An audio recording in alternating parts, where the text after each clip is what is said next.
everyone, welcome back to Sunny Live Show, and thank you so much guys for tuning in. I'm here to update you of what is going to happen on iTonga from the 10th to the 14th of March 2025 on Monday.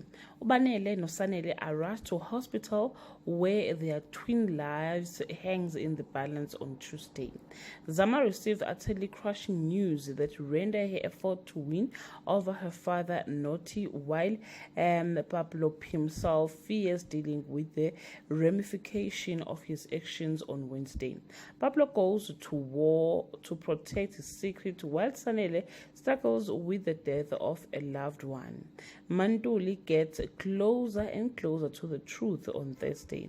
Zama has a difficult decision to make: to respect Pablo's wishes or honor Banele. Sanele's attempt to sever ties with Banele takes a turn on Friday.